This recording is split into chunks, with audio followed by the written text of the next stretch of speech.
Hey guys! Welcome back to my channel. In today's video, pag-uusapan natin ang aking experience or experiences when I served in a jury duty here on Guam. It was actually my first time. And I will be sharing with you as well kung paano ako na-select as one of the jurors. But before that, please follow me on Facebook, jen.luces, on Instagram at jenny_luces, at don't forget to subscribe to my channel if you haven't yet.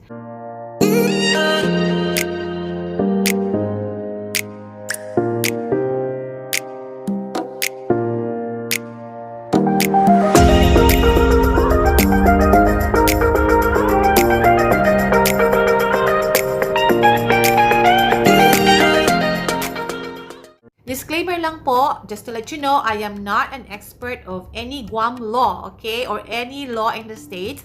What I will be telling you today is just based from my experience. What is jury duty? When citizens are called to serve on a legal panel in court, that's what you call jury duty. Kung nasa jury ka, you have the responsibility to contribute a verdict to a legal case. Serving in a jury is not voluntary. It is our obligation as citizens. Who is eligible to serve on a jury? Any U.S. citizen who is at least 18 years old, who is able to understand English, who lives within the court's jurisdiction, has not been convicted of any felony, and of course, hindi pwedeng you are already on a grand jury or another trial jury. How are potential jurors picked?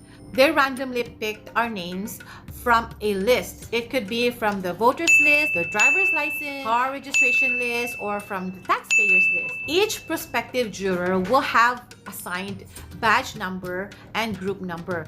I had to call Monday to Friday after 5 o'clock to check the voice recording if I need to report the next day. And voice recording would say, group number 1100 to 111, please report to Judiciary Court of Guam at 8 a.m. So that's what I had to do every day. Don't miss. Pag kunyari, you are supposed to report the next day and you miss it, they would ask for a valid reason. So they would tell you to write a note or write a letter to the judge why you missed it. So you don't want to do that, right? I had to set my alarm every 6:30 in the evening for me to call. I know walang ganito sa Philippines, but in Guam or in the States, this is how they do here. The jurors are the ones responsible to come up with a verdict. Either the person is guilty or not guilty.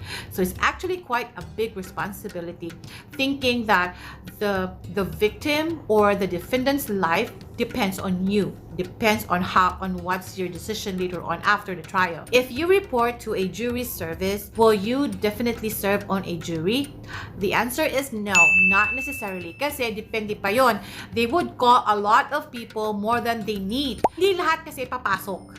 So they have to pick. Actually, guys, during the selection of the jury, they would present the case to you.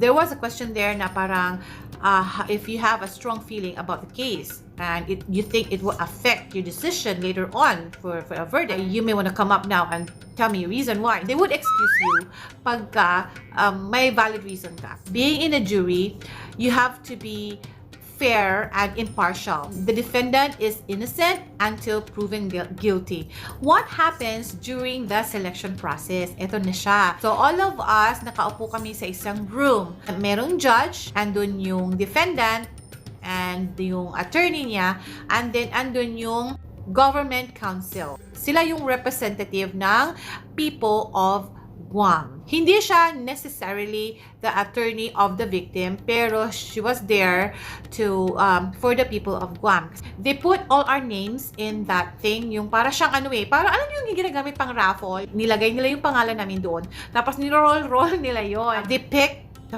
12 people muna. They call us jurors. So I was one of the 12, and then they also had to pick 4 more people as the alternate jurors.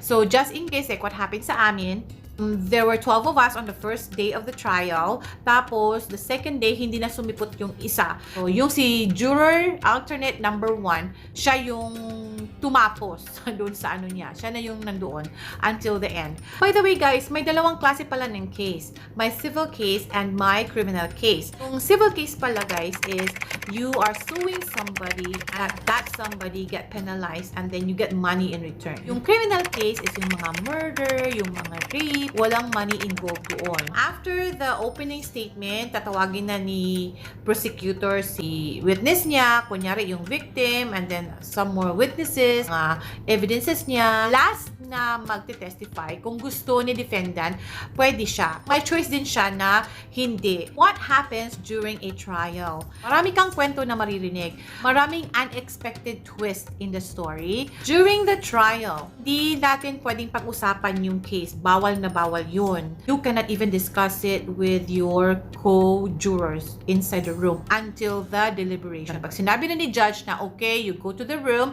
discuss. And that happens only on the last day during the deliberation. I'm sorry guys, I don't want to talk about the case in here. Although we came up with a verdict already, pero I am not comfortable mentioning it here. You know, for you to think na nagdidepende sa'yo yung buhay. Ikaw yung magdidesisyon kasi eh. You're part of the 12. Listening to them, watching them in front, crying, yung mga witness, yun ang pinakamahirap. My experience as a juror, it was a life-changing. It was not fun. Maraming aral na napulot. It did a big impact in my life. After that day, hindi ko yun makakalimutan. March 4, 2021. Isa yun sa mga mabigat na desisyon na ginawa ko sa buong buhay ko. Natapos naman yung trial, so hindi ko na kailangan magpatawag uli every 5 o'clock in the afternoon. Hindi ako pwedeng mag-serve for 2 years. We don't know later on, but I don't want to do it again. Ayun, I hope you like this video and I hope I made sense. Please don't forget to subscribe to my channel if you haven't yet. Thank you so much for watching and I'll see you on my next video.